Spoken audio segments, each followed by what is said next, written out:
मनुष्यों के विकास और मुक्ति के लिए इतना शक्तिशाली सिस्टम स्थापित होने के बावजूद क्या काशी में रस्मों को करना ज़रूरी है? क्योंकि आपने बताया कि इस जगह को ज़बरदस्त तरीके से डिज़ाइन किया गया है, एक यंत्र के रूप में, तो यहाँ आना ही काफ़ी होना चाहिए। कई लोग यहाँ विभिन्न प्रकार की रस्में करने आते हैं। ऐसी रस्मों का क्या महत्व है?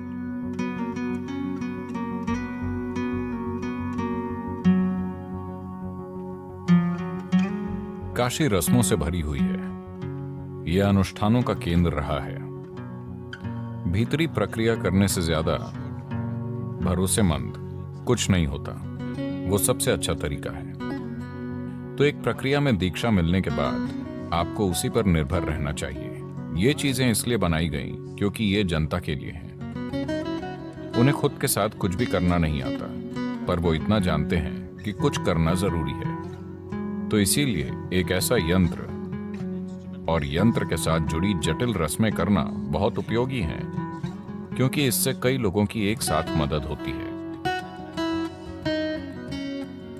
एक अनुष्ठान है जिसे सप्तऋषि पूजा कहते हैं। सप्तऋषि यानी वो 7 शिष्य जो शिव के पहले शिष्य थे। शिव के संदेश को फैलाने के लिए वो दूर जाने वाले थे। तब उन्होंने पूछा, हम आपकी पूजा कैसे करेंगे? शिव ने उन्हें एक तरीका सिखाया। वो बोले, इस तरह कीजिए, मैं आ जाऊंगा। ये पूजा उन्हें सिखाई गई थी। फिर उन्होंने लोगों को सिखाई और आज भी ये उसी रूप में मौजूद है जैसे शिव ने सप्तऋषियों को सिखाई थी। वो प्रक्रिया उन्होंने शुरू की और इस तरह से की कि ऊर्जा के ढेर बनते चले गए। दूसरों को शायद इसका एहसास न हो, मेरे लिए ये एक जीवित सच्चाई है। और लोगों के आंसू बहने लगे। वो नहीं जानते कि ये क्या है। जो इसे कर रहे हैं वो नहीं जानते कि ये कैसे होता है, पर वो सिखाई गई प्रक्रिया के हिसाब से पूजा करके इसे एक सच्चाई बना रहे हैं। देखिए, इस नाव को चलाने वाला व्यक्ति इंजन बनाना नहीं जानता, उसे बस उपयोग करना आता है, जो काफी है। तो उन्होंने बस वैसे पूजा करना सीखा जैसे सप्तऋषि करते थे। 7 लोगों ने बैठकर पूजा की, जो कि जबरदस्त थी। मैंने किसी भी मंदिर में इतनी ऊर्जा कभी नहीं देखी। मैंने कई मंदिर देखे हैं।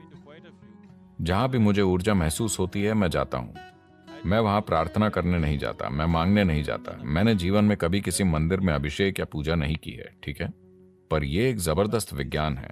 आपको ध्यान लिंग मंदिर में आकर बैठना चाहिए। ना कोई अनुष्ठान, ना मंत्र, ना पूजा, कुछ भी नहीं।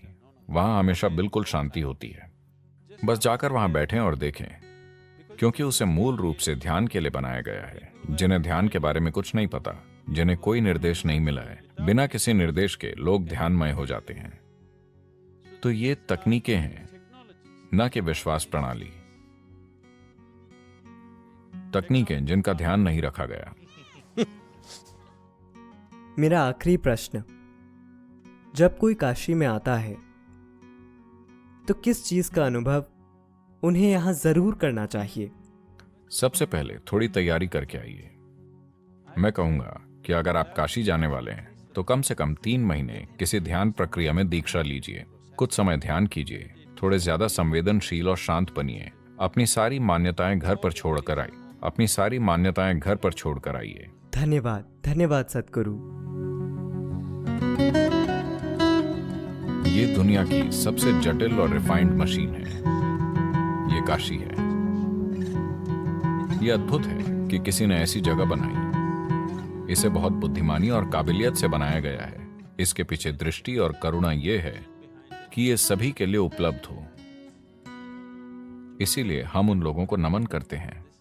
दुनिया को इसी की जरूरत है, ना कि कट्टरता, फिलॉसफी या विश्वास प्रणाली की। इंद्रियों से परे जाकर उस चीज का अनुभव करने की क्षमता जिसे फिलहाल परे की चीज माना जा रहा है। यही अकेला तरीका है जिससे मनुष्य जानेगा और जिससे मानव चेतना का विस्तार होगा। मानव समाज में हुए छोटे छोटे टुकड़ों से परे इंसान के विकसित होने का यही एक तरीका है। पर उन यंत्रों को व्यवस्थित रूप से नष्ट किया जा रहा है। इन चीजों को वापस लाना महत्वपूर्ण है। अतीत से हम बच निकले, पर क्या हम भविष्य से बच पाएंगे? ये मानवता का दुर्भाग्यपूर्ण इतिहास है कि धरती की सबसे महान चीजें नहीं बचती, सबसे भद्दी चीजें बची रहती हैं। जब तक कि समाज और लोग उसकी देखभाल और पोषण न करें। यह बहुत महत्वपूर्ण है। यदि आप एक सुसंस्कृत समाज चाहते हैं कल हमारे बच्चों और उनके बच्चों के जीने के लिए, यदि हम समाज में अच्छी संस्कृति चाहते हैं तो यह बहुत जरूरी है कि हम आसपास मौजूद संस्कृति का पोषण करें, वरना भद्दी चीजें वैसे भी हावी हो जाएंगी। भद्दी चीजें आसानी से प्रकट हो जाती हैं। संस्कृति को प्रकट करना बहुत मुश्किल है क्योंकि यह हजारों सालों में विकसित होती है। तो यह हमारी पीढ़ी की जिम्मेदारी है कि हम जीवन के सूक्ष्म पहलुओं को सामने लाएं और किसी तरह उन्हें जीवित रखें जितना हमसे हो पाए। हम एक और काशी नहीं बना सकते, पर मौजूदा काशी को जितना हो सके उतनी अच्छी तरह से संभालें और ज्यादा साधन बनाएं जिनसे मनुष्य बड़ी संभावना से जुड़ पाए। हमें पढ़ने के लिए और किताबों की जरूरत नहीं है, हमें और अधिक व्यावहारिक साधन और तरीके चाहिए जिनसे इंसान खुद के बारे में अपनी समझ का विस्तार कर सके।